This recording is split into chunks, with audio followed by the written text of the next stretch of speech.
Hi guys, ಹೇಗಿದ್ದೀರಾ? ಎಲ್ಲರೂ ಚೆನ್ನಾಗಿದ್ದೀರಾ? Welcome back to my YouTube channel. ಬನ್ನಿ ಇವತ್ತಿನ ವ್ಲಾಗ್ನ ಸ್ಟಾರ್ಟ್ ಮಾಡೋಣ. ತುಂಬ ದಿನ ಆದಮೇಲೆ ವ್ಲಾಗ್ ಮಾಡ್ತಾಯಿದ್ದೀನಿ. ನನಗೆ ಇಷ್ಟು ದಿನದಲ್ಲಿ ಅವತ್ತೇ ಒಂದು ದಿವಸ ತುಂಬಾ ಆರ್ಡರ್ ಬಂದಿತ್ತು. ತುಂಬ ಖುಷಿಯಾಗಿತ್ತು ನನಗೆ. ಅವತ್ತು ಪ್ಯಾಕಿಂಗ್ ಮಾಡೋದು ತುಂಬ ಇತ್ತು. ನಾನು ನೆಕ್ಸ್ಟ್ ಡೇ ಚಿಕ್ಕಮಂಗ್ಳೂರಿಗೆ ಬೇರೆ ಹೋಗಬೇಕಿತ್ತು. ಅದಕ್ಕೆ ಬೇಗ ಬೇಗ ಪ್ಯಾಕ್ ಮಾಡಿ ಇಟ್ಟು ಹೋದರೆ ನಿಮಗೆ ಕೊರಿಯರ್ ಮಾಡೋಕ್ಕೆ ಈಸಿ ಆಗುತ್ತೆ ಅಂತ. ಆಮೇಲೆ ನಾವು ಪ್ಯಾಕ್ ಮಾಡಬೇಕಾದ್ರೆ ಪ್ರತಿಯೊಂದು ಓಪನ್ ಮಾಡಿ ಮತ್ತೆ ಅದೇ ಥರ ಫೋಲ್ಡಿಂಗ್ ಮಾಡಿ ಇಟ್ಟಿರ್ತೀನಿ. ಅದಕ್ಕೆ ನಂದು ಕೆಲವೊಂದು ನಾನು ಕಳಿಸ್ದಾಗ ಫೋಲ್ಡಿಂಗ್ ಪರ್ಫೆಕ್ಟಾಗಿರಲ್ಲ. ಯಾಕೆಂದರೆ ಅದ್ರ ಡ್ಯಾಮೇಜ್ ಇದೆಯಾ ಇಲ್ಲ ಅಂತ ನಾನು ಮುಂಚೆನೇ ನೋಡಿಬಿಟ್ಟಿರ್ತೀನಿ. ಏನಾದರೂ ವೇರಿ ಆಗುತ್ತಾ ಅಂದರೆ ಮತ್ತು ಪ್ರತಿಯೊಂದು ಅವ್ರಿಗೆ ಯಾವ್ದು ಬೇಕೋ ಕ್ರಾಸ್ ಚೆಕ್ ಮಾಡಿ ಅದನ್ನು ನನಗೆ ಸ್ವಲ್ಪ ಭಯ ಆಗುತ್ತೆ. ಕರೆಕ್ಟಾಗಿದ್ರೂ ಅಯ್ಯೋ ಯಾರಿಗಾದ್ರು ಬೇರೆ ಸೈಜ್ ಹಾಕ್ಬಿಟ್ನೇನಪ್ಪ ಅಂತ ಒಂಥರ ಈಗ ಸ್ಟಾರ್ಟ್ ಮಾಡಿದ್ದೀನಲ್ಲ ಅದೊಂದು ಭಯ ಅನ್ನೋದಿದ್ದೇ ಇರುತ್ತೆ. ಎಲ್ಲದನ್ನು 4-5 ಸತಿ ನಾನು ಕ್ರಾಸ್ ಚೆಕ್ ಮಾಡೇ ಡಿಸ್ಪ್ಯಾಚ್ ಮಾಡೋದು. ಸೊ ಇದು ಬಂದು ಪಿಂಕ್ ಕಲರು ಮತ್ತು ಸುಮಾರಷ್ಟು ಬೇರೆ ಬೇರೆದೆಲ್ಲ ಇತ್ತು. ಇಷ್ಟೂ ನನಗೆ ಆರ್ಡರ್ ಇತ್ತು. ಇದನ್ನೆಲ್ಲ ಕಳಿಸ್ಬೇಕೀಗ. ನಾನು ಇದು ಮೊನ್ನೆ ಹಾಕ್ದಾಗ ತುಂಬ ಜನ ಮೆಸೇಜ್ ಮಾಡಿದ್ರಿ, ನಮ್ಮದು ಇನ್ಸ್ಟಾಗ್ರಾಮ್ ಇಲ್ಲ, ಸೊ ನಮಗೆ ಅಪ್ಡೇಟ್ಸ್ಗಳು ಬರ್ತಾಯಿಲ್ಲ, ಯೂಸ್ ಮಾಡಲ್ಲ ಅಂತ ಕೇಳ್ತಾಯಿದ್ರಿ. ಅದಕ್ಕೋಸ್ಕರ ನಾನು ವ್ಲಾಗಲ್ಲೂ ಅಟ್ಯಾಚ್ ಮಾಡ್ತೀನಿ ಅಷ್ಟೇ. ಸೊ ಇದು ಶರಾರ ಬರುತ್ತೆ ನಿಮಗೆ. ಲಾಸ್ಟ್ 1 ಪೀಸ್ ಇದೆ, 8 ಪೀಸ್ ಇತ್ತು. ಎಲ್ ಸೈಜು ಒಂದೇ ಉಳಿದಿರೋದು. ಸೊ ಬೇಕಾಗಿದ್ದರೆ ನನಗೆ ಈ ಸ್ಕ್ರೀನ್ ಮೇಲೆ ಕಾಣ್ತಿರೋ ನಂಬರ್ಗೆ ಮೆಸೇಜ್ ಮಾಡಿದ್ರೆ ನಾನು ನಿಮಗೆ ಡೀಟೇಲ್ಸ್ ಹೇಳ್ತೀನಿ, ಪ್ರೈಸ್ ಎಲ್ಲ ಏನಿದೆ ಅಂತ. ಓಕೆನಾ? ಆಮೇಲೆ ಇದು ಇನ್ನೂ ಲಾಂಚ್ ಮಾಡಿಲ್ಲ ನಾನು. ಬೇರೆ ಬೇರೆ ವೆರೈಟೀಸ್ ಇದೆ. ನಾನು ಇವಾಗ ಸ್ವಲ್ಪ ಬ್ಯುಸಿಯಾಗಿರೋದ್ರಿಂದ ನಾನು ಇನ್ನೂ ವೀಡಿಯೋ ಮಾಡಿಲ್ಲ. ಹಾಗೆ ನಾನು ವೇರ್ ಮಾಡಿ ಇಲ್ಲಿ ಕೇಳಿದವರಿಗೆ ನಾನು ವೀಡಿಯೋ ಸೆಂಡ್ ಮಾಡೋಕ್ಕೋಸ್ಕರ ಇದನ್ನು ತೋರಿಸ್ತಾ ಇದ್ದೀನಿ. ಅದರಲ್ಲಿ ಇನ್ನೊಂದು ಬರುತ್ತೆ, ಇದು 3 ಪೀಸ್ ಸೆಟ್ ಆಗಿರುತ್ತೆ. ಈಗ ಈ ಕಲರ್ ತುಂಬ ಟ್ರೆಂಡಿಂಗಲ್ಲಿದೆ, ರಸ್ಟ್ ಆರೆಂಜು. ಸೊ ಅದಕ್ಕೋಸ್ಕರ ಅದೊಂದು ಕಲರಲ್ಲಿ ತರಿಸಿದ್ದೀನಿ. ಇದು ಬಂದು ದುಪ್ಪಟ್ಟ ಮತ್ತು ನಿಮಗೆ ಅನಾರ್ಕಲಿ ಟಾಪು, ಹಾಗೆ ಪ್ಯಾಂಟ್, ಪ್ಲಾಜೋ ಪ್ಯಾಂಟ್ ಬರುತ್ತೆ. ಮಲ್ಮಲ್ ಕಾಟನ್ ಅಂತ ಇದು. ಈಗ ಸಿಕ್ಕಾಬಟ್ಟೆ ಟ್ರೆಂಡಿಂಗಲ್ಲಿರೋ ಫ್ಯಾಬ್ರಿಕ್ ಅಂತಲೇ ಹೇಳ್ಬೋದು. ಹಾಕ್ಕೊಂಡಂಗೆ ಅನಿಸಲ್ಲ ಇದು. ಸೊ ಆ ಥರ ಫ್ಯಾಬ್ರಿಕ್ ಇದು ಬರುತ್ತೆ. ಆ್ಯಂಡ್ ಎರಡೂ ಅಷ್ಟೇ ಬ್ಯೂಟಿಫುಲ್ ಕಲರು. ನಾನಿನ್ನೂ ಲಾಂಚ್ ಮಾಡಿಲ್ಲ. ಆದಷ್ಟು ಬೇಗ ನಾನು ವಿಡಿಯೋ ಮಾಡಿ ಹಾಕ್ತೀನಿ. ಅಷ್ಟರೊಳಗೆ ನಿಮಗೆ ಬೇಕು ಅಂದರೆ ನನಗೆ ಮೆಸೇಜ್ ಮಾಡಿ, ನೀವು ಅಲ್ಲಿ ವೀಡಿಯೋ ಕಾಲ್ ಮಾಡಿಕೊಂಡು ಕೂಡ ನೀವು ಡ್ರೆಸ್ನ ನೋಡಿ ಮಾಡಿನೇ ತೊಗೋಬೋದು, ಕ್ಲಾತ್ ಎಲ್ಲ ಹೇಗಿದೆ ಅಂತ. ಆಯಿತಾ? ಸೊ ಇಷ್ಟು ಇದೆ. ಇವಾಗ ನಾನಿನ್ನು ನೆಕ್ಸ್ಟ್ ಅಪ್ಡೇಟ್ ಮಾಡ್ತೀನಿ. ಇಲ್ಲಿ ಪ್ಯಾಕ್ ಮಾಡಿದ್ದೆಲ್ಲ ಇವಾಗ ಅಡ್ರೆಸ್ ಬರ್ಕೋತಾ ಇರ್ತೀನಿ. ಮತ್ತು ಅವಾಗ 1-2 ಸತಿ ಕ್ರಾಸ್ ಚೆಕ್ ಮಾಡಿ ಕ್ಲೀನಾಗಿ ಬರೆದು ಅಡ್ರೆಸ್ಸು ನಂಬರ್ ಎಲ್ಲ ಹಾಕಿರ್ತೀನಿ. ಆಮೇಲೆ ನಂಗೆ ನೆಕ್ಸ್ಟ್ ಡೇ ಹೋಗೋದಿತ್ತಲ್ಲ ಊರಿಗೆ, ಅದಕ್ಕೆ ಬೇಗ ಬೇಗ ಬರೆದ್ಬಿಟ್ಟು ಪ್ಯಾಕ್ ಮಾಡ್ತಾಯಿದ್ದೀನಿ. ಎಲ್ಲ ಆದಮೇಲೆ ನಾನು DTTC ಇಂದ ನಿಮಗೆ ಕೊರಿಯರ್ ಮಾಡ್ತೀನಿ. ಸೊ ಅದನ್ನು ಅಷ್ಟೇ ಒಳ್ಳೆ ಟ್ರಾನ್ಸ್ಪೋರ್ಟೇಷನ್ನು. ಹಾಗೆ ಇದು ನಿಮಗೆ ಪ್ಯಾಕ್ ಮಾಡೋದು ಪ್ರತಿಯೊಂದು ನಾವು ಯೂಸ್ ಮಾಡೋ ಕವರ್ಸು A1 ಆಗಿರುತ್ತೆ. ನಿಮಗೆ ಎಷ್ಟೇ ದೂರ ಇದ್ರೂ ನಿಮ್ಮ ಲೊಕೇಶನ್ನು ಅದು ಎಷ್ಟೇ ದಿನ ಆದರೂ ಚೂರು ಪ್ಯಾಕಿಂಗ್ ಇದಾಗಲ್ಲ. ಸೊ ಇಷ್ಟೆಲ್ಲ ಇತ್ತು. ನಾನೆಲ್ಲ ಉಲ್ಟಾ ಇಟ್ಟಿದ್ದೀನಿ, ಯಾಕಂದರೆ ಅದರಲ್ಲಿ ಅವ್ರ ನಂಬರ್ಸು, ನೇಮ್ಸು, ಅಡ್ರೆಸ್ ಎಲ್ಲ ಇರುತ್ತೆ. ಅದಕ್ಕೋಸ್ಕರ ಇನ್ನು ಇದೆರಡು ಇವಾಗ ಪ್ಯಾಕ್ ಮಾಡಬೇಕು. ಇನ್ನು ನನಗೆ ಪೇಮೆಂಟ್ ಕನ್ಫರ್ಮ್ ಆಗಿರಲಿಲ್ಲ, ಅದಕ್ಕೋಸ್ಕರ ಎಲ್ಲ ಆಗಿ ಮುಗಿಸಾದ್ಮೇಲೆ ಅದೇ ಲೇಟ್ ಆಗೋಯಿತು. ತುಳಸಿ ಪೂಜೆ ಬೇರೆ ಇತ್ತು ಅವತ್ತು. ಸಂಜೆಗೆ ತುಳಸಿ ಪೂಜೆಗೆ ಇವಾಗ ರೆಡಿ ಮಾಡ್ಕೊಂಡಿದ್ದೆ. ಅಷ್ಟೊತ್ತಿಗೆ ನಮ್ಮಮ್ಮನೂ ಕೂಡ ಬಂದರು. ಸೊ ಅಲ್ಲಿ ಕೆಲವೊಂದು ಐಟಮ್ ಇರಲಿಲ್ಲ. ಅದಕ್ಕೆ ದೀಪ ನಿಲ್ತಾನೇ ಇಲ್ಲ, ಎಷ್ಟು ಟ್ರೈ ಮಾಡಿದ್ರು ದೀಪ ನಿಲ್ತಿಲ್ಲ. ಆಮೇಲೆ 3 ಬತ್ತಿ ಹಾಕಿ 2 ದೀಪ ಇಟ್ಟ ಮೇಲೆ ಒಂಚೂರು ಪರವಾಗಿಲ್ಲ. ಅದಕ್ಕೆ ಸ್ವಲ್ಪನೇ ದೀಪ ಹಚ್ಕೊಂಡೆ. ಅದ್ರ ಜೊತೆಗೆ ಎಲ್ಲ ತೊಗೊಂಬಂದಿದ್ದೆ ನಾನು ಬೆಳಗ್ಗೆನೇ ಮಾರ್ಕೆಟಿಂದ. ತುಳಸಿ ಪೂಜೆಗೆ ಮೇನ್ ಅದೇ ಬೇಕಾಗಿರೋದಲ್ಲ, ಬೆಟ್ಟದ ನೆಲ್ಲಿಕಾಯಿ ಗಿಡ ಮತ್ತು ಇದು ಹುಣ್ಸೆ ಹಣ್ಣಿನ ಮರದ್ದು ಇದಾಗಿರ್ಬೋದು, ಅದು ಇರಬೇಕು ಅಂತ ಹೇಳ್ತಾರೆ. ಯಾಕೆಂದರೆ ತುಳಸಿ ಜೊತೆ ವಿಷ್ಣುದು ಮದುವೆ ಮಾಡೋದು ಅಂತ ಹೇಳ್ತಾರೆ. ಸೊ ಅದಕ್ಕೆ ವಿಷ್ಣು ಸ್ವರೂಪ ನೆಲ್ಲಿಕಾಯಿ ಅಂತ ಹೇಳ್ತಾರೆ. ಅದಕ್ಕೋಸ್ಕರ ಅದ್ರ ಜೊತೆಗೆ ಪೂಜೆ ಮಾಡಿ ಅದಕ್ಕೆ ಸ್ವಲ್ಪ ನಾನು ಅವಲಕ್ಕಿ ಪ್ರಸಾದ ಮಾಡ್ಕೊಂಡಿದ್ದೆ. ಹಾಗೆ ಇದನ್ನೆಲ್ಲ ಇಟ್ಕೊಂಡು ಸಿಂಪಲಾಗಿ ಮಾಡಿದ್ದೆ. ನನಗೆ ತುಳಸಿ ಪೂಜೆ ಬಿಡಬಾರ್ದು ಅನ್ನೋದೊಂದು ಆಸೆ, ಅಂದರೆ ಇಷ್ಟ. ನನಗೆ ತುಳಸಿ ಪೂಜೆ ತುಂಬ ಇಷ್ಟ ಆಗುತ್ತೆ ಮಾಡೋಕ್ಕೆ. ಚಪ್ರ ಎಲ್ಲ ಹಾಕ್ತಾಯಿದ್ದೆ ನಾನು ಅಮ್ಮನ ಮನೆಯಲ್ಲಿ ಚಪ್ರ ಎಲ್ಲ ಹಾಕಿ ಚಪ್ರದ ಕೆಳಗೆ ತುಳಸಿ ಪೂಜೆ ಮಾಡ್ತಾಯಿದ್ವಿ. ತುಂಬ ಚೆನ್ನಾಗಿರ್ತಿತ್ತು ಅದು. ಬಟ್ ಇವಾಗ ಅದನ್ನೆಲ್ಲ ಮಾಡೋಕ್ಕೆ ನಂಗೆ ನಿಜವಾಗ್ಲೂ ಟೈಮ್ ಇರಲಿಲ್ಲ.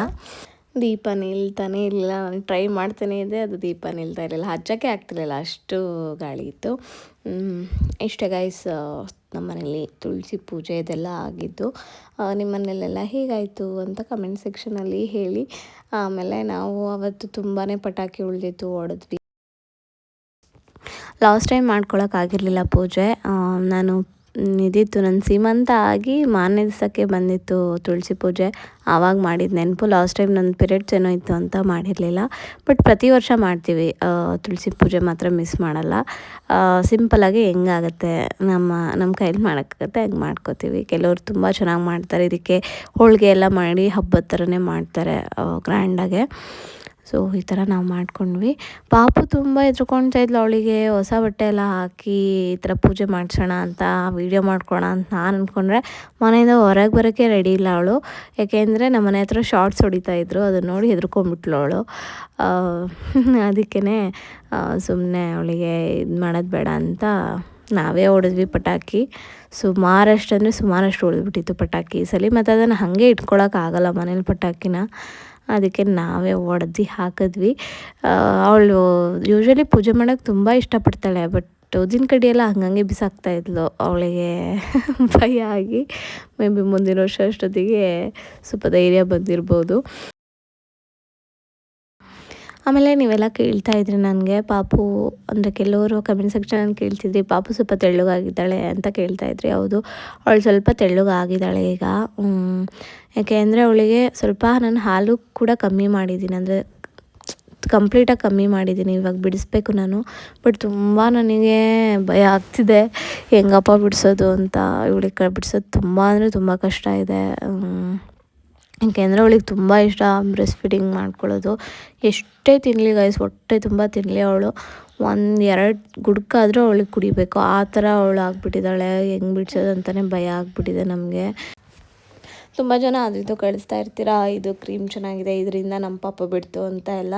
ಸೊ ನಾನು ನೋಡ್ತಾ ಇರ್ತೀನಿ ಹೆಂಗಪ್ಪ ಬಿಡಿಸೋದು ಅಂತ. ಸ್ವಲ್ಪ ಸಿಕ್ಕಾಬಿಟ್ಟೆ ಭಯ ಇದೆ.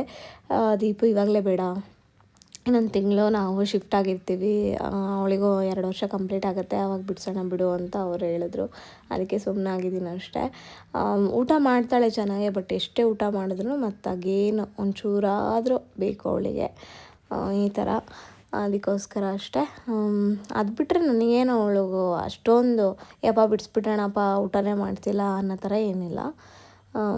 ಸೊ ನೋಡೋಣ ಏನೇನು ಆಗುತ್ತೆ ಅಂತ. ನನಗಿವಾಗ ದೊಡ್ಡ ತಲೆನೋವು ಅದೇ ಗೈಸ್, ಹೆಂಗೆ ಇವಳಿಗೆ ಹಾಲು ಬಿಡಿಸ್ಲಪ್ಪ ಅನ್ನೋದೇ.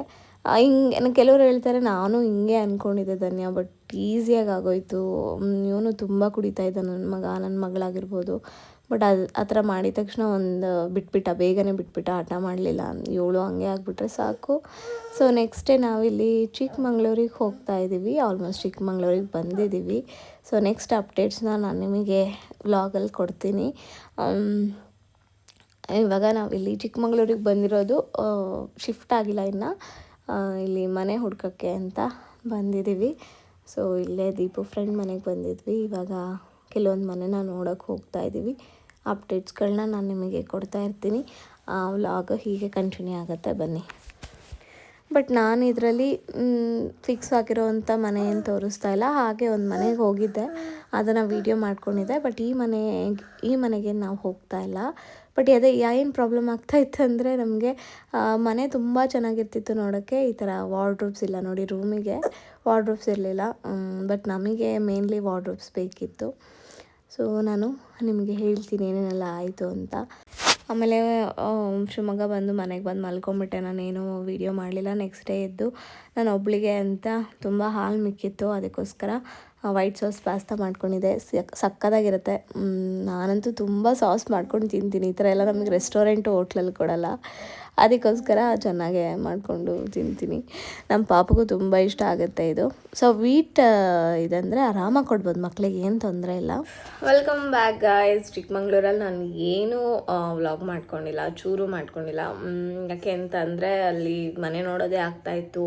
ಮನೆಗಳು ಚೆನ್ನಾಗಿ ಸಿಗದೆ ಫಸ್ಟ್ ಡೇ ಅಂತೂ ಫುಲ್ ಡಿಸಪಾಯಿಂಟ್ ಆಗಿ ಏನೂ ಮಾಡ್ಕೊಂಡಿರಲಿಲ್ಲ ನಾನು. ನೆಕ್ಸ್ಟ್ ಹೋಗ್ಬೇಕಾದ್ರೆ ಎಲ್ಲ ಮಾಡ್ಕೊಳ್ಳೋಣ ಬಿಡು ಅಂತ ಬರೀ ಜಸ್ಟ್ ಒಂದು ಸ್ಟೋರಿ ಹಾಕಿದೆ. ಬಟ್ ಅವಾಗ ತುಂಬ ಜನ ಕೇಳಿದ್ರಿ, ತುಂಬ ಜನ ಮೆಸೇಜ್ ಮಾಡಿದ್ರಿ ವೆಲ್ಕಮ್ ಟು ಚಿಕ್ಕಮಂಗ್ಳೂರು ಅಂತ. ಆಮೇಲೆ ತುಂಬ ಜನ ನನಗೆ ಪರ್ಟಿಕ್ಯುಲರ್ ಒಂದು ಏರಿಯಾನ ಹೇಳಿದ್ರಿ, ಕಲ್ಯಾಣ ನಗರದಲ್ಲಿ ನೋಡಿ ತುಂಬ ಚೆನ್ನಾಗಿದೆ ಏರಿಯಾ ಅಂತ. ಸೊ ಅದರಲ್ಲೂ ಕೂಡ ನೋಡಿದ್ವಿ ನಾವು. ಅದನ್ನು ಹೇಳ್ತೀನಿ ನೆಕ್ಸ್ಟು. ಸೊ ಕೇಳ್ತಾ ಇದ್ರಲ್ಲ ಕಮೆಂಟ್ ಸೆಕ್ಷನಲ್ಲಿ ಮತ್ತು ಇನ್ಸ್ಟಾಗ್ರಾಮಲ್ಲಿ ತುಂಬ ಜನ ಮೆಸೇಜ್ ಮಾಡಿದ್ರಿ, ನೀವು ಶಿವಮೊಗ್ಗದಲ್ಲಿದ್ದೀರಾ ಅಥವಾ ಇದರಲ್ಲಿದ್ದೀರಾ, ಚಿಕ್ಕಮಂಗ್ಳೂರಲ್ಲಿದ್ದೀರಾ, ಹೋದ್ರಾ, ಶಿಫ್ಟ್ ಆದ್ರಾ, ಬಂದ್ರಾ ಅಂತ ಕೇಳ್ತಾನೆ ಇದ್ರಿ. ಸೊ ಇನ್ನೂ ಶಿಫ್ಟ್ ಆಗಿಲ್ಲ, ಈ ಮಂತ್ ಎಂಡಲ್ಲಿ ಆಗೋಣ ಅಂದ್ಕೊಂಡಿದ್ವಿ. ಎಂಡ್ ಮೀನ್ಸ್ 20ನೇ ತಾರೀಕಿಂದ 25ನೇ ತಾರೀಕು ಒಳಗೇ, ಬಿಕಾಸ್ ಆಮೇಲೆ ನನಗೆ ಲಾಸ್ಟಲ್ಲಿ ಎಂಡಿಂಗಲ್ಲಿ ಪೀರಿಯಡ್ಸ್ ಇದೆ, ಆ ಟೈಮಲ್ಲಿ ಏನು ಇಟ್ಕೋಬಾರ್ದು ಅಂದ್ಕೊಂಡಿದ್ದೀನಿ. ಆದರೆ ಅಷ್ಟರೊಳಗೆ ಶಿಫ್ಟ್ ಆಗ್ಬಿಡೋಣ ಅಂತ ಅಂದ್ಕೊಂಡಿದ್ದೀನಿ. ಅದಕ್ಕೋಸ್ಕರ ನಮಗೂ ಎಂಡಿಂಗು ಸ್ಟಾರ್ಟಿಂಗ್ ಆದರೆ ಸ್ವಲ್ಪ ಇಲ್ಲೂ ಖಾಲಿ ಮಾಡೋಕ್ಕೆ ಸರಿ ಆಗುತ್ತೆ, ಅಲ್ಲಿ ಸ್ಟಾರ್ಟ್ ಮಾಡೋಕ್ಕೆ ಸರಿ ಆಗುತ್ತೆ ರೆಂಟಿಂದೆಲ್ಲ ಅಂತ ಅಂದ್ಕೊಂಡಿದ್ವಿ. ಒಂದು ಮನೆ ಸಿಕ್ಕಿದೆ ನಮ್ಮ ಅಂದ್ಕೊಂಡಂಗೆ, ಬಟ್ ಹುಡ್ಕೋದು ತುಂಬಾ ಕಷ್ಟ ಇದೆ. ನಮಗೆ ಒಂದು ಪಾಯಿಂಟ್ ಅನಿಸ್ಬಿಡ್ತು, ಇಲ್ಲ ಬ್ರೋಕರಿಗೆ ಹೇಳಿಬಿಡೋಣ ಅಂತ. ಬಟ್ ಬ್ರೋಕರ್ ಆದರೂ ಅದೇ ತೋರಿಸ್ತದೆ, ಕಲ್ಯಾಣ ನಗರ, ಇಡೀ ಕಲ್ಯಾಣ ನಗರ ನಾವು ಸುತ್ತಿದ್ದೀವಿ, ಒಂದು ರೋಡ್ ಬಿಟ್ಟಿಲ್ಲ. ನೋಡಿದ ಮನೆ ಒಂದು 20-25 ಮನೆ ನೋಡಿದ್ದೀವಿ. ಅದರಲ್ಲಿ ಆಲ್ಮೋಸ್ಟ್ 20 ಮನೆಯೂ ಕಬೋರ್ಡ್ಸ್ ಇಲ್ಲ, ಅಂದರೆ ಮೀನ್ಸ್ ವಾರ್ಡ್ರೂಬ್ಸ್ ಇಲ್ಲ. ಮನೆ ಚೆನ್ನಾಗಿದೆ, ವಾರ್ಡ್ರೂಬ್ಸ್ ಇಲ್ಲ. ಕಿಚನ್ ಚೆನ್ನಾಗಿದೆ, ವಾರ್ಡ್ರೂಬ್ ಇಲ್ಲ. ಈ ಥರ ಹಾಲ್ ಚೆನ್ನಾಗಿದೆ, ವಾರ್ಡ್ರೂಬ್ ಇಲ್ಲ. ಅದೇ ಕಂಪ್ಲೇಂಟು ನಮಗೆ. ಮನೆಯಲ್ಲಿ ವಾರ್ಡ್ರೂಬ್ ಇದ್ದೇನೆ ಮನೆ ತುಂಬ ಬಟ್ಟೆ ಹರಡಿರ್ತೀವಿ, ಇನ್ನು ಇದಂದರೆ ನನಗೆ ಆಗೋದೇ ಇಲ್ಲ. ಸೊ ಅದಕ್ಕೋಸ್ಕರ ಬೇಕೇ ಬೇಕು. ಆಮೇಲೆ ಎಲ್ಲದೂ ನೋಡ್ಕೋಬೇಕಲ್ಲ, ಏರಿಯಾ ನೋಡ್ಕೋಬೇಕು, ನಮಗೆ ಬಾಡಿಗೆ ಸರಿ ಆಗುತ್ತಾ. ಕೆಲವೊಂದು ಮನೆ ತುಂಬ ಚೆನ್ನಾಗಿತ್ತು, ಎಲ್ಲ ಫೆಸಿಲಿಟಿ ಇತ್ತು, ಬಟ್ ತುಂಬ ದೊಡ್ಡದಿತ್ತು. 16,000 17,000 ಅಷ್ಟೊಂದೆಲ್ಲ ಕೊಡೋ ಸೀನಿಲ್ಲ. ನಮ್ಮದು ಲಾಸ್ಟ್ ಟಾರ್ಗೆಟ್ ಇದ್ದಿದ್ದು ಬಾಡಿಗೆಗೆ ಲಾಸ್ಟ್ ಎಂಡಿಂಗ್ ಅಂದರೆ ಒಂದು 12,000 ಅಂದ್ಕೊಂಡಿದ್ವಿ ಅಷ್ಟೇ. ಅದ್ರ ಮೇಲೆ ಬೇಡ ಅಂತಲೇ ಅಂದ್ಕೊಂಡಿದ್ವಿ. ಸೊ ಅಷ್ಟರೊಳಗೆ ನೋಡಿದ್ವಿ, ಒಳ್ಳೆ ಮನೆಯೇ ಸಿಕ್ತು ನಮಗೆ. ಅದಕ್ಕೋಸ್ಕರನೇ ಆಮೇಲೆ ಓನರು ಅದೆಲ್ಲದೂ ನೋಡ್ಕೋಬೇಕಲ್ಲ ಮನೆ, ಮತ್ತು ಮೇನ್ಲಿ ಪಾಪುಗೆ ಸೇಫ್ಟಿ ನೋಡ್ಕೋಬೇಕು. ಕೆಲವೊಂದು ಮನೇಲಿ ತುಂಬ ಚೆನ್ನಾಗಿತ್ತು ಸೇಫ್ಟಿ, ಅದೇ ಈ ಥರ ವಾರ್ಡ್ರೂಬ್ಸ್ ಇಲ್ಲ, ಮನೆ ಒಳಗೆ ಫೆಸಿಲಿಟಿ ಇಲ್ಲ, ಆ ಥರ ಇತ್ತು. ಹಾಯ್ ಹೇಳು. ಬಾಯ್.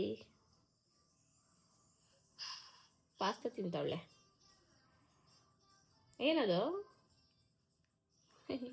ಚುನ್ಲಿ ಅವಳು. ಎಲ್ಲ ಹಲ್ಲು ಬಂದ್ಬಿಟ್ಟಿದೆ ಗೈಸ್, ಇಲ್ಲಿ ಬರ್ತಾ ಇದೆ ಪಾಪ ಅವಳಿಗೆ, ಇಲ್ಲಿ ಬರ್ತೈತೆ. ಸೊ ಬನ್ನಿ ವ್ಲಾಗ್ನ ಕಂಟಿನ್ಯೂ ಮಾಡೋಣ. ಹಿಂಗೆ ಅಪ್ಡೇಟ್ಸ್ ನಾನು ವ್ಲಾಗಲ್ಲಿ ಕೊಡ್ತಾ ಇರ್ತೀನಿ. ನಾನು ಅಂದ್ಕೊಂಡಿದ್ದೀನಿ, ಸೊ ಇವಾಗ ಎಲ್ಲ ಸಾಮಾನೆಲ್ಲ ಸ್ವಲ್ಪ ನಾನು ಯಾವ್ದು ಬೇಕು ಬೇಡ ಅನ್ನೋದು ನೋಡ್ಕೊಳ್ಳೋಣ ಅಂತ. ಏಕೆಂದರೆ ನಮ್ಮಲ್ಲಿ 2 ಮಿಕ್ಸಿ ಇದೆ, ಒಂದು ಹಳೇದು ಮಿಕ್ಸಿ ಇದೆ, ಅದು ಸರಿ ಮಾಡಿಸಿಲ್ಲ. ಅಷ್ಟೊತ್ತಿಗೆ ನಾನು ಹೊಸ ಮಿಕ್ಸಿ ತೊಗೊಂಡೆ, ಅದು ಚೆನ್ನಾಗಿದೆ. ಬಟ್ ಇವಾಗ ಚೆನ್ನಾಗಿಲ್ಲ ಅಂದರೆ ಏನೋ ಗುಜ್ರಿಗೆ ಹಾಕ್ಬೋದು. ಚೆನ್ನಾಗಿದೆ, ಇವಾಗ ಅದನ್ನು ಯಾರಿಗಾರು ಕೊಡಬೇಕು. ಆಮೇಲೆ ಆಯಿತು, ನಮ್ಮ ಫ್ರಿಜ್ಜು ಅಷ್ಟೇ ಇವಾಗ ಸಣ್ಣದಾಗಿದೆ, ಅಲ್ಲಿ ಚೆನ್ನಾಗಿದೆ ಮನೇಲಿ ಇಟ್ಕೊಳ್ಳೋಕ್ಕೆ. ಫ್ರಿಜ್ನೂ ಕೊಟ್ಬಿಡೋಣ ಅಥವಾ ತೊಗೊಂಡೋಗೋಣ ಅಂತ ಗೊತ್ತಾಗ್ತಿಲ್ಲ. ಆಮೇಲೆ ನಮ್ಮ ಸೋಫಾ ಅಂತೂ ನಮ್ಮ ಪಾಪು ಗೀಚಿ ತುಂಬ ಹಾಳು ಮಾಡಿಬಿಟ್ಟಾಳೆ. ಬಟ್ ನಮ್ಮ ಸೋಫಾ ತುಂಬ ಚೆನ್ನಾಗಿದೆ. 6-7 ವರ್ಷ ಆದರೂ ಅದೊಂಚೂರು ಕೆಳಗೆ ಹೋಗೋದಂಗೆ ಇಲ್ಲೇ ಇಲ್ಲ, ಅಷ್ಟೇ ಚೆನ್ನಾಗಿದೆ ಒಳಗಿನ ಫೋಮ್ ಎಲ್ಲ. ಸೊ ಅದಕ್ಕೆ ಅದನ್ನ ಏನಾದರೂ ರಿನೋವೇಟ್ ಮಾಡಿಸೋದೋ ಅಥವಾ ಇಲ್ಲೇ ಬಿಟ್ಬಿಟ್ಟು ಯಾರಿಗಾರು ಕೊಟ್ಬಿಟ್ಟು ಹೋಗೋದಾ ಆ ಥರನೋ ಗೊತ್ತಿಲ್ಲ. ಯಾಕೆಂದರೆ ಸೋಫಾ ಅದೆಲ್ಲ ದೊಡ್ಡದು. ಇವಾಗ ಸುಮ್ಮನೆ ಅಲ್ಲಿ ತೊಗೊಂಡೋಗಿ ಅದನ್ನು ಯಾರಿಗೋ ಕೊಟ್ಟು ಅಲ್ಲಿ ಚೇಂಜ್ ಮಾಡಿಸೋದ್ಕಿಂತ ಮಾಡಿಸಿದ್ರೆ ಇಲ್ಲೇ ಚೇಂಜ್ ಮಾಡ್ಕೊಂಡು ಹೋಗಬೇಕು, ಇಲ್ಲ ಅಲ್ಲೊಂದು ಯಾವ್ದಾದ್ರು ಹೊಸದು ತೊಗೋಬೇಕು, ಇಷ್ಟೇ ಇರೋದು ನಮ್ಮ ತಲೆಯಲ್ಲಿ. ಸೊ ಹಳೇದಂತೂ ತೊಗೊಂಡೋಗೋದು ಬೇಡ ಅಂದ್ಕೊಂಡಿದ್ದೀವಿ. ಅದು ಬಟ್ ಟೈಮ್ ಇಲ್ಲ ನಮಗೆ ಇವಾಗ ರಿನೋವೇಟ್ ಮಾಡಿಕೊಡೋರು ಅಷ್ಟು ಬೇಗ ಮಾಡಿಕೊಡ್ಬೇಕಲ್ಲ. ಸೊ ಏನು ಮಾಡೋದು ನೋಡೋದು. ಆಲ್ಮೋಸ್ಟ್ ಎಲ್ಲ ಒಂದು ಹಳೆ ಪಾತ್ರೆ ಎಲ್ಲ ಹಾಕ್ಬಿಡ್ತೀನಿ, ಎಲ್ಲದು ಹಾಕಿ ಯಾವ್ದಾದ್ರು ಗಟ್ಟಿದೆ ಯಾವ್ದಾದ್ರು ಒಂದು ಹಣ್ಣೇನೋ ಇಲ್ಲ ನೀರು ತುಂಬ್ಕೊಳಕ್ಕೋ ಅಕ್ಕಿ ಹಾಕ್ಕೊಳಕ್ಕೋ ಒಂದು ದಪ್ಪದ್ದು ಒಂದು ಸ್ಟೀಲಿಂದು ಯಾವ್ದಾದ್ರು ಒಂದು ತೊಗೊಳ್ಳೋಣ ಅಂತ ಅಂದ್ಕೊಂಡಿದ್ದೀನಿ. ಸ್ಟ್ಯಾಂಡು ಗಿಂಡು ಎಲ್ಲ ಹಾಕ್ಬಿಡ್ತೀನಿ. ಎಲ್ಲ ನನ್ನ ಮದುವೆಲಿ ಕೊಟ್ಟಿದ್ದ ನಮ್ಮಮ್ಮ ಎಲ್ಲ ಇನ್ನೂ 2-3 ಚೀಲ ಇದೆ, ಹೊಸ ಪಾತ್ರೆಗಳು ಎತ್ಕೋತೀನಿ, ಹಳೆ ಪಾತ್ರೆಗಳೆಲ್ಲ ಹಾಕ್ಬಿಡ್ತೀನಿ. ಈ ಥರ ಅಂದ್ಕೊಂಡಿದ್ದೀನಿ. ನೋಡೋಣ ಏನೇನಾಗುತ್ತೆ. ನಿಮಗೆ ಕಮ್ಮಿಂಗ್ ಡೇಸೆಲ್ಲ ಇದು ಮಾಡ್ತೀನಿ. ಇವಾಗ ಒಳ್ಳೆ ಟ್ರೈಪಾಡ್ ಬಂದಿದೆ, ವ್ಲಾಗ್ಸ್ಗಳು ಮಾಡ್ತೀನಿ ಆಯಿತಾ. ಸೊ ಹಾಗೆ ಒಳ್ಳೆ ಮೂವಸ್ ಆ್ಯಂಡ್ ಪ್ಯಾಕರ್ಸ್ ನಿಮಗೆ ಗೊತ್ತಿದ್ದರೆ ಪ್ಲೀಸ್ ಸಜೆಸ್ಟ್ ಮಾಡಿ. ನಾನು ಇಲ್ಲೊಂದು 4-5 ಜನ ಕೇಳಿದ್ದೀನಿ. ಯಾಕೆ ಒಬ್ಬೊಬ್ರದ್ದು ಒಂದೊಂದು ಪ್ರೈಸ್ ಇದೆ. ಆಮೇಲೆ ನಾವು ಹೆಂಗೆ ನೋಡ್ತಿದ್ದೀವಿ ಈ ಸಲ ಅಂದರೆ ನಮ್ಮದು ಏನೂ ಇರಬಾರ್ದು, ಎಲ್ಲ ಅವರೇ ಬಂದು ಅವರೇ ಎಲ್ಲ ಪ್ಯಾಕ್ ಮಾಡಿ ಅವರೇ ಅಲ್ಲೋಗಿ ಎಲ್ಲ ಫಿಟ್ ಮಾಡಿಕೊಡೋದ್ರು ಕಂಪ್ಲೀಟಾಗಿ ಅಂತ ಅಂದ್ಕೊಂಡಿದ್ದೀವಿ. ಕೇಳಿದ್ದೆ ನಾನು. ಸೊ ಅವ್ರು ಅದನ್ನೇ ಹೇಳಿದ್ದಾರೆ, ನೀವು ಆರಾಮಾಗಿರಿ, ಏನೂ ತೊಂದರೆ ಇಲ್ಲ, ನಿಮ್ಮದು valuable things like gold, documents ಅಂಥದ್ದೆಲ್ಲ ನೀವು ಇಟ್ಕೊಂಡು ಹೋಗ್ಬೋದು. ಅದನ್ನೆಲ್ಲ ನೀವು ನೋಡ್ಕೊಳ್ಳಿ ಅಷ್ಟೇ. ಸುಮ್ಮನೆ ನಿಂತ್ಕೊಂಡು ನಾವು ಏನು ಮಾಡ್ತಿದ್ದೀವಿ ನೋಡಿ ಅಷ್ಟೇ. ಮಿಕ್ಕಿದ ಪ್ರತಿಯೊಂದು ನಿಮ್ಮ ಮನೆ ಸಾಮಾನು ಐಟಮ್ ಕ್ಲೀನಾಗೆ ಇನ್ನೊಂದು ನಿಮ್ದು ಏನು ಲೊಕೇಶನ್ ಇದೆ ಅಲ್ಲಿಗೆ ತಲುಪಿಸೋ ಜವಾಬ್ದಾರಿ ನಮ್ಮದು ಅಂತ ಎಲ್ಲ ಹೇಳಿದ್ದಾರೆ. ಬಟ್ ಸ್ವಲ್ಪ ಕಾಸ್ಟ್ ಜಾಸ್ತಿನೇ, ಅದರಲ್ಲೂ ಊರಿಂದ ಊರಿಗೆ ಅಂದರೆ ಸಿಕ್ಕಾಬಿಟ್ಟೆ ಜಾಸ್ತಿ. ಬೇರೆ ಬೇರೆ ಊರಿಗೆ ಅಂದರೆ. ಸೊ ಅಲ್ಲಿ ಚಿಕ್ಕಮಂಗ್ಳೂರಲ್ಲಿ ನಾವು ರೂಮ್ ಏನು ಮಾಡ್ಕೊಂಡಿರಲಿಲ್ಲ. ನಮ್ಮ ದೀಪು ಫ್ರೆಂಡ್ ಅವ್ರದ್ದೇ, ಅವರು ಅಷ್ಟೇ ಚಿಕ್ಕಮಂಗ್ಳೂರಿಗೆ ಹೊಸ ಮನೆಗೆ ಶಿಫ್ಟ್ ಆಗ್ತಿದ್ದಾರೆ. ಅವ್ರು ಇನ್ನೂ ಶಿಫ್ಟ್ ಆಗಿಲ್ಲ, ಈ ಮಂತ್ ಎಂಡಲ್ಲಿ ಶಿಫ್ಟ್ ಆಗ್ತಾರೆ ಅವರು. ಸೊ ಹೊಸ ಮನೆ ಅವ್ರದ್ದು ಆಲ್ರೆಡಿ ಇತ್ತಲ್ವ, ಅಲ್ಲೇ ಇದ್ವಿ, ನಾವು ಅಲ್ಲೇ ಸ್ಟೇ ಆಗಿದ್ವಿ. ಎಲ್ಲ ಇಲ್ಲಿಂದ ತೊಗೊಂಡೋಗಿದ್ವಿ, ಬೆಡ್ಶೀಟು ದಿಂಬು ಎಲ್ಲದನ್ನು ನಾನು ಕಾರಲ್ಲಿ ತೊಗೊಂಡೋಗಿದ್ದೆ. ಪಾಪು ಅಲ್ಲೇ ಮಲ್ಕೊಳ್ಳಿ ಅಂತ, ಅಲ್ಲೇ ಮಲ್ಗೋಣ ಅಂತ. ಸೊ 2 ದಿನ ಚೆನ್ನಾಗಿ ಚಿಕ್ಕಮಂಗ್ಳೂರು ಸುತ್ತಿದ್ದೀವಿ. ಬಟ್ ಅಲ್ಲಿ ಸ್ವಲ್ಪ ವೆದರಿಗೆ ಇದು ಸೆಟ್ ಆಗೋದು ಕಷ್ಟ ಇದೆ. ನನಗೆ ಚಳಿ ತಡ್ಕೊಳಕ್ಕೆ ಆಗಲ್ಲ, ಒಂಥರ ಚಳಿ ಮಳೆ ಅಂದರೆ ಆಗಲ್ಲ. ನನಗೆ ಬಿಸಿಲಿದ್ರೆ ನನಗೆ ಆರಾಮಾಗಿರ್ತೀನಿ, ಬಟ್ ಚಳಿ ಮಳೆ ಬಿಸಿಲಿಲ್ಲ ಅಂದರೆ ಸಿಕ್ಕಾಪಟ್ಟೆ ಕಷ್ಟ ಆಗುತ್ತೆ.